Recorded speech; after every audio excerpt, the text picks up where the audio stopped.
1.5 साल के अंतराल के बाद करतारपुर साहिब कॉरिडोर अब फिर से खुल गया है। साथियों, गुरु नानक जी ने कहा है, बीच दुनिया सेवी कमाइए त दरगिह बेसन पाइए। यानी संसार में सेवा का मार्ग अपनाने से ही जीवन सफल होता है।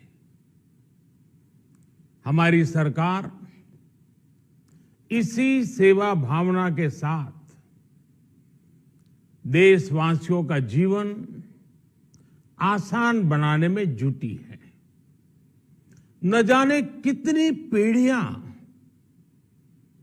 जिन सपनों को सच होते देखना चाहती थी, भारत आज उन सपनों को पूरा करने का भरपूर प्रयास कर रहा है।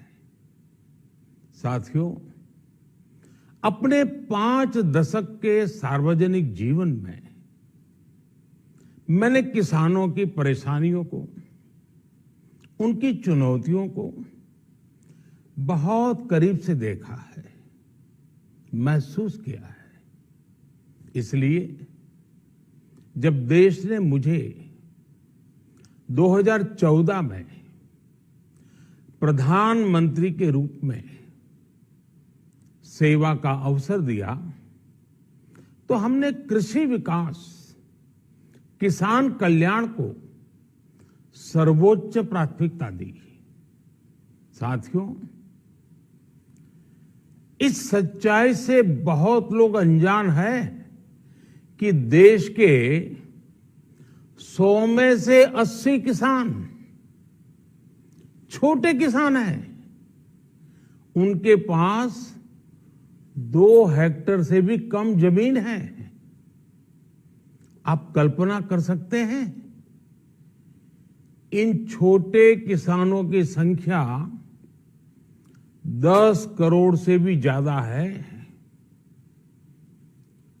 उनकी पूरी जिंदगी का आधार यही छोटी सी जमीन का टुकड़ा है।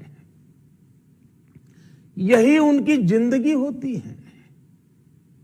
और इस छोटी सी जमीन के सहारे ही वो अपना और अपने परिवार का गुजारा करते हैं। पीढ़ी दर पीढ़ी परिवारों में होने वाला बंटवारा इस जमीन को और छोटा कर रहा है। इसलिए देश के छोटे किसानों की चुनौतियों को दूर करने के लिए हमने बीज, बीमा, बाजार और बचत, इन सभी पर चौतरफा काम किया। सरकार ने अच्छी क्वालिटी के बीज के साथ ही किसानों को neem coated urea, soil health card, micro irrigation जैसी सुविधाओं से भी जोड़ा।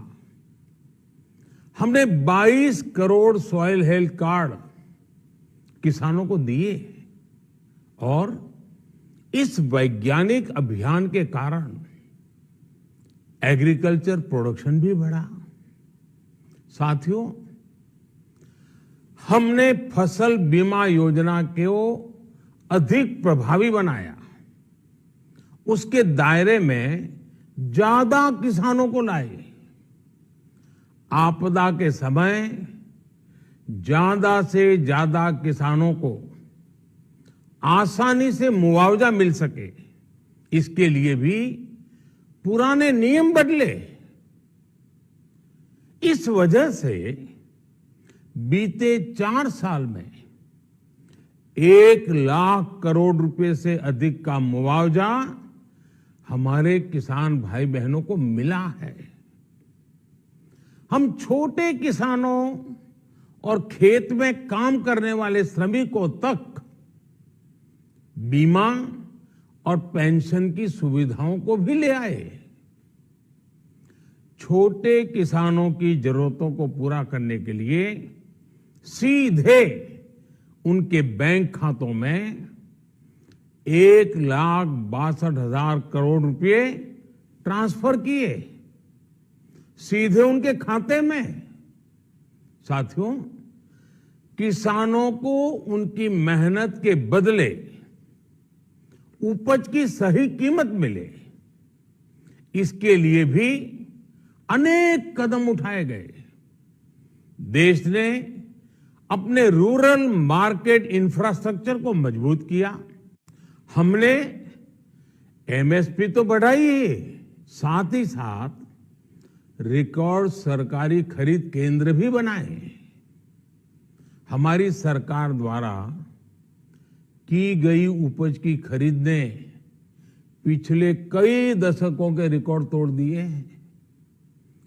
देश की 1,000 से ज्यादा मंडियों को ई नाम योजना से जोड़कर हमने किसानों को कहीं पर भी अपनी उपज बेचने का एक प्लेटफॉर्म दिया और इसके साथ ही देश भर की कृषि मंडियों के आधुनिकीकरण पर भी हमने करोड़ों रुपए खर्च किए।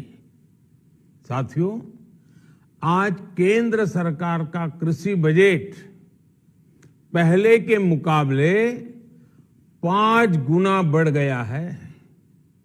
हर वर्ष 1.25 लाख करोड़ रुपए से अधिक कृषि पर खर्च किए जा रहे हैं। 1 लाख करोड़ रुपए के एग्रीकल्चर इंफ्रास्ट्रक्चर फंड के माध्यम से गांव और खेत के नजदीक भंडारण, इसकी व्यवस्था, कृषि उपकरण जैसी अनेक सुविधाओं का विस्तार, ये सारी बातें तेजी से हो रही है। छोटे किसानों की ताकत बढ़ाने के लिए 10,000 एफपीओ किसान उत्पादक संगठन बनाने का अभियान भी जारी है। इस पर भी करीब 7,000 करोड़ रुपए खर्च किए जा रहे हैं। माइक्रो इरिगेशन फंड के आवंटन को भी 2 गुना करके 10,000 करोड़ रुपए कर दिया गया है। हमने क्रॉप लोन भी 2 गुना कर दिया, तो इस वर्ष 16 लाख करोड़ रुपए हो जाएगा। अब पशुपालकों को मछली पालन से जुड़े हमारे किसानों को भी किसान क्रेडिट कार्ड का लाभ मिलना शुरू हो गया है। यानी हमारी सरकार किसानों के हित में हर संभव कदम उठा रही है, लगातार एक के बाद एक नए कदम उठाती जा रही है। किसानों की आर्थिक स्थिति सुधरे, उनकी सामाजिक स्थिति मजबूत हो, इसके लिए पूरी ईमानदारी से काम कर रही है। साथियों, किसानों की स्थिति को सुधारने की इसी महाअभियान में देश में 3 कृषि कानून लाए गए थे। मकसद ये था कि देश के किसानों को, खासकर छोटे किसानों को और ताकत मिले, उन्हें अपनी उपज की सही कीमत और उपज बेचने के लिए ज्यादा से ज्यादा विकल्प मिले। बरसों से ये मांग देश के किसान, देश के कृषि विशेषज्ञ, देश के कृषि अर्थशास्त्री, देश के किसान संगठन लगातार कर रहे थे। पहले भी कई सरकारों ने इस पर मंथन भी किया था। इस बार भी संसद में चर्चा हुई, मंथन हुआ और ये कानून लाए गए। देश के कोने कोने में कोटि कोटि किसानों ने, अनेक किसान संगठनों ने इसका स्वागत किया, समर्थन किया। मैं आज उन सभी का बहुत बहुत आभारी हूं, धन्यवाद करना चाहता हूं। साथियों, हमारी सरकार किसानों के कल्याण के लिए, खासकर छोटे किसानों के कल्याण के लिए, देश के कृषि जगत के हित में, देश के हित में, गांव गरीब के उज्जवल भविष्य के लिए पूरी सत्यनिष्ठा से, किसानों के प्रति पूर्ण समर्पण भाव से, नेक नियत से ये कानून लेकर आई थी। लेकिन इतनी पवित्र बात, पूर्ण रूप से शुद्ध किसानों के हित की बात, हम अपने प्रयासों के बावजूद कुछ किसानों को समझा नहीं पाए। भले ही किसानों का एक वर्ग ही विरोध कर रहा था, लेकिन फिर भी यह हमारे लिए महत्वपूर्ण था। कृषि अर्थशास्त्रियों ने, वैज्ञानिकों ने, प्रगतिशील किसानों ने भी उन्हें कृषि कानूनों के महत्व को समझाने का भरपूर प्रयास भी किया। हम पूरी विनम्रता से, खुले मन से उन्हें समझाते रहे। अनेक माध्यमों से व्यक्तिगत और सामूहिक बातचीत भी लगातार होती रही। हमने किसानों की बातों को, उनके तर्क को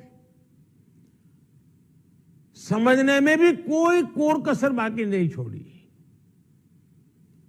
कानून के जिन प्रावधानों पर उन्हें ऐतराज था, सरकार उन्हें बदलने के लिए भी तैयार हो गई। 2 साल तक हमने इन कानूनों को सस्पेंड करने का भी प्रस्ताव दिया। इसी दौरान ये विषय माननीय सर्वोच्च न्यायालय के पास भी चला गया। ये सारी बातें देश के सामने है, इसलिए मैं इनके अधिक विस्तार में नहीं जाऊंगा।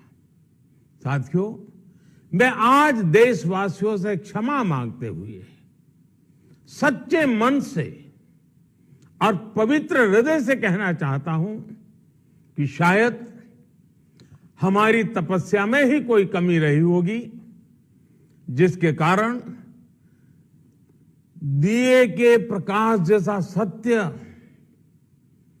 कुछ किसान भाइयों को हम समझा नहीं पाए।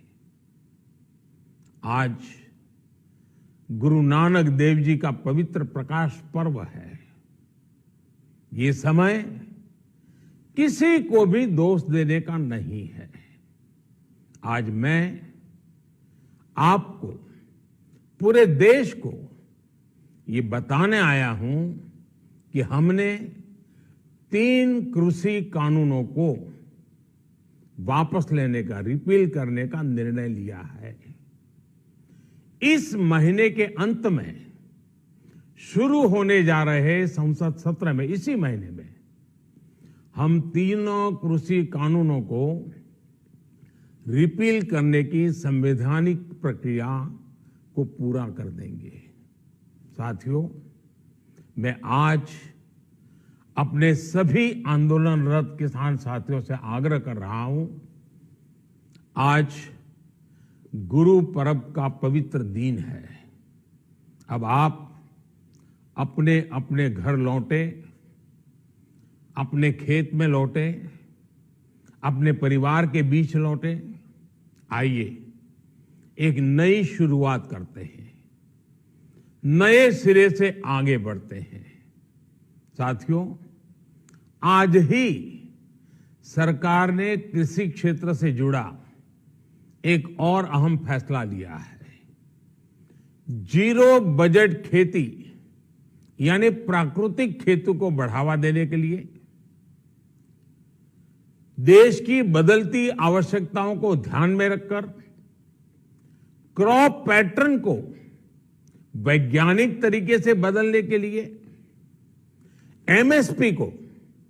एमएसपी को और अधिक प्रभावी और पारदर्शी बनाने के लिए ऐसे सभी विषयों पर भविष्य को ध्यान में रखते हुए निर्णय लेने के लिए एक कमेटी का गठन किया जाएगा। इस कमेटी में केंद्र सरकार, राज्य सरकारों के प्रतिनिधि होंगे, किसान होंगे, कृषि वैज्ञानिक होंगे, कृषि अर्थशास्त्री होंगे। साथियों, हमारी सरकार किसानों के हित में काम करती रही है और आगे भी करती रहेगी। मैं गुरु गोविंद सिंह जी की भावना में अपनी बात समाप्त करूंगा। देहि शिवावर मोहे इहे, शुभ कर्मन ते कबहू न टरो। हे देवी, मुझे ये वर दीजिए कि मैं शुभ कर्म करने से कभी पीछे ना हटूं। जो किया किसानों के लिए किया, जो कर रहा हूं देश के लिए कर रहा हूं।